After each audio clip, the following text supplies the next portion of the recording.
Guess who? It's Chris. We're going to learn another printing adventure today. I'm going to try to make a family version of Guess Who. Guess Who is a pretty old game. I don't think I'll have any sort of copyright issue by doing this, but I'm going to use this version that I got at Target for like $8. I'm going to replace all the cards by printing my own of my family. And I'm going to include a link to the project file that I'll show you how I created. And we're going to be printing replacement of these character cards, which go into the Guess Who little windows here, whatever they're called.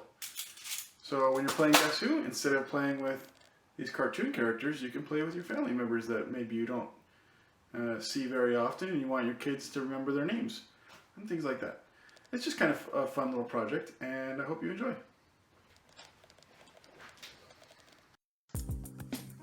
Okay, so the first thing we need to do is get the inches and everything measured. Then create some backgrounds, add some guidelines. It's important to get all the numbers right.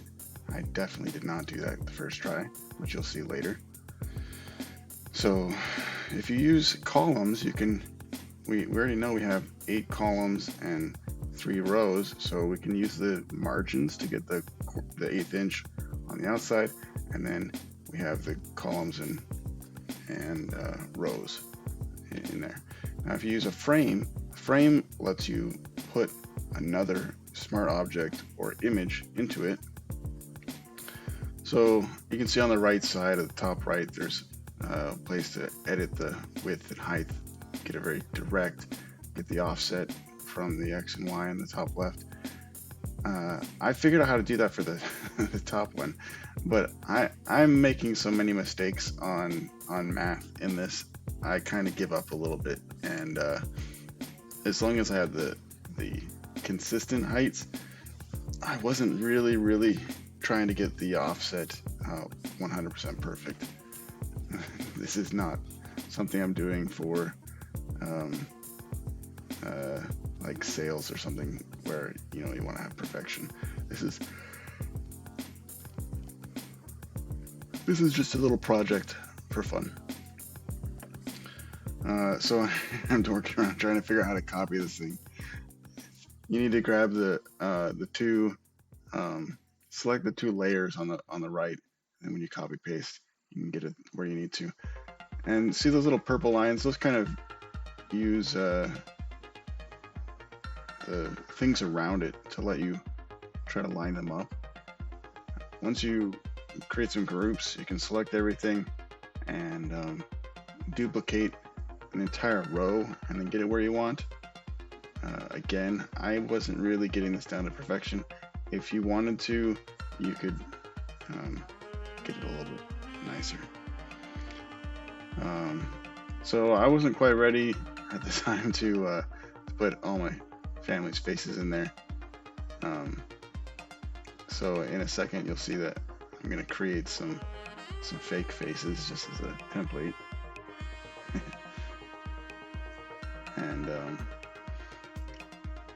then I practice copy pasting them into the frames. Now if you right click on a frame, I believe you can paste into it. Like if you're grabbing from the Explorer, I think that you can drag it into frame. You just need to have the frame selected.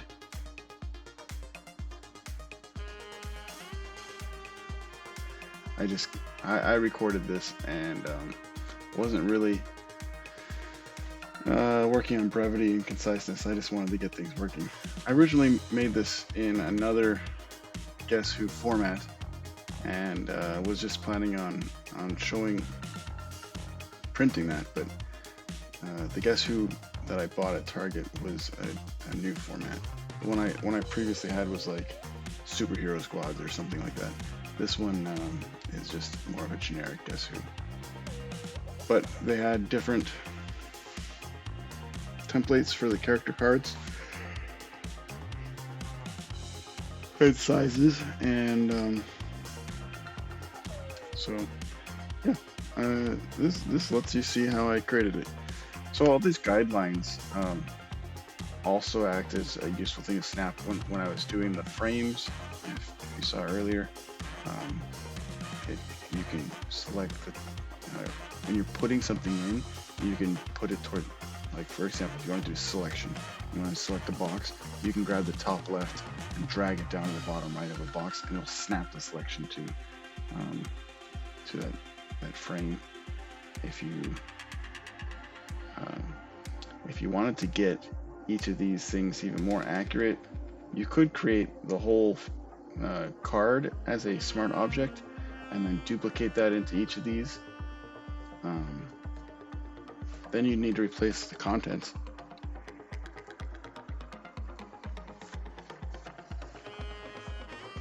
But that's a different way of doing it. I haven't tried that, so maybe it won't work. Maybe it would. You have to give it a try. As I'm watching this is probably, I think I sped this up to 6x, and it's still really long. But hopefully it's useful to learn how to do this.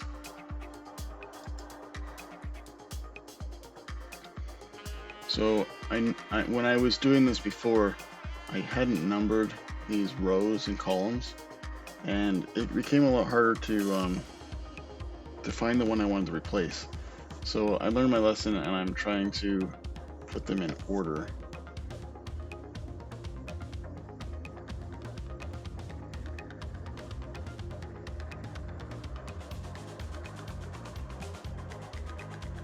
Okay, here we're ready to print. You need to set up multiple images on the layout mode. Make sure to get the size correct on the slot. You don't necessarily have to get the size correct in Photoshop, but you need to get the aspect ratio. And then create some custom sizes for the slots. This is my first attempt. I'm going to make this mistake of thinking that the width is 10 and 7/8, but it's actually 10 and 3/8, I think, if I remember right. I'm recording this voiceover later. So I'm pretty sure I'm getting that wrong, but anyway, make sure to get your width and your heights correct.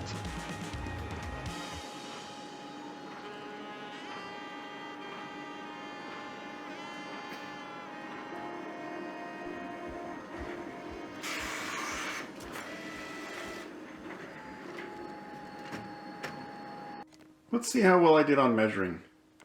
I've poked out one of the pieces, and you can see that I did an okay job. It's not perfect, but the margin of error on these I think is fine. I did measure something wrong because the height is right, but the width is wrong. So I'll have to figure that out when I iterate, but that's one of the reasons why I printed without having to go through all of the picking out faces of real people. It really helps if you're not dyslexic. So I wrote down that it was 10 and 7/8, but it's 10 and 3/8 wide. That's where the extra, whatever that is, ½ inch on this side came from. So I'm gonna have to fix that in just a second.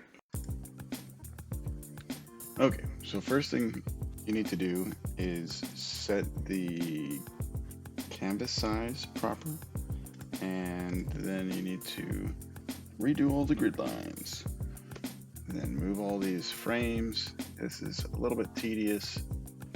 I'm showing this at 6x speed again, but if you don't measure things correctly the first time, you will pay the price.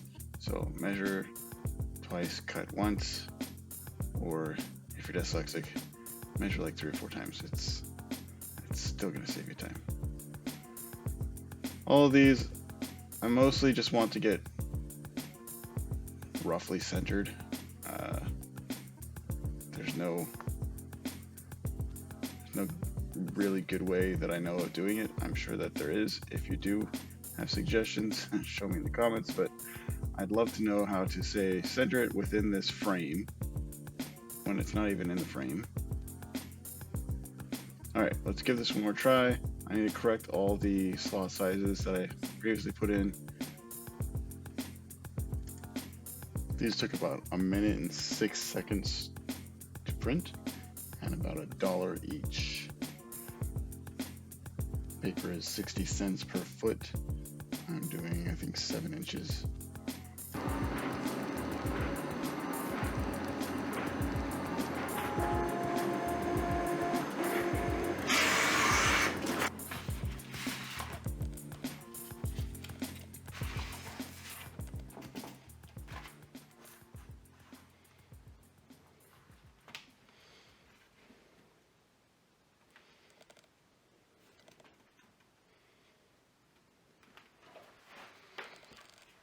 Alright, if you really zoom in, you can see that it's not 100% perfect, but I got really dang close. So the last thing that I think I want to do is add some cut lines to show where the best place to actually cut is. Because right now, I mean, you can see right here, there's no black line telling you where to cut this out. So it would be nice to have some sort of indicator that shows, hey, where should I cut this thing? Because otherwise you're just cutting in the dark. Okay.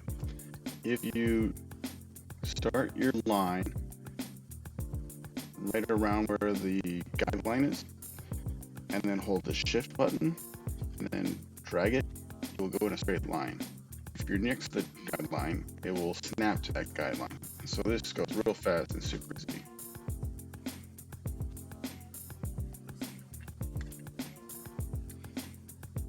Alright, compare these. Not too bad. Okay, once you've got everything, if you used a roll like I did, you probably want to put a little weight on that or use a decurling strategy. I just left a little weight on there for about 5 minutes and called it good. Then follow each of the gray lines that we just put and cut as good as you can with scissors. If you're fancy and you have a rototrim or some other guillotine, you can do that, but you want to really get as accurate as you can. So if you have a guillotine and you don't think it can got a sharp long edge, then break it into pieces and then do that. Otherwise you can spend 10-15 minutes like I did and cut out each person twice. Plus, I haven't recorded this, but you're going to want to print everybody's pictures at least as large as you did, if not larger, so that when you're picking which side you're on, you can have a random pull it from a pile and then hold it in front of you. Because if you, for example, picked that you're Chris and you have a white hat and a shirt that's got some red and blue on it, no beard, if you're the person you're guessing against is a woman, for example, and you flip down Chris, now you don't remember exactly what Chris is wearing or if he's got a beard or different things like that. So it helps to have a second copy of these cards. That's how the thing normally comes. This video is already like going to be 15 minutes long, so I'm just going to not show that. It is a exercise for the astute learner. Also, apparently getting these in the first time is really difficult, but after that, it was actually pretty easy. So here's the completed project, and some of these pictures are a little washed out or too dark. I picked pictures for variety of what people are wearing. All right, and there we're done. We've got 2 full sets of Guess Who boards, and if you've been at all like me and you accidentally cut one a little bit too thin, you can always, like this one, it likes to fall out. You can always take some tape and tape between the white part over the yellow part and onto the white part, and that will hold it in place, but make it so that if you want to change the pictures later, you can still just trim the tape in the middle with a razor blade, and then you're good to go. So hopefully you have some fun making similar products yourself, and thanks for joining me on my adventure.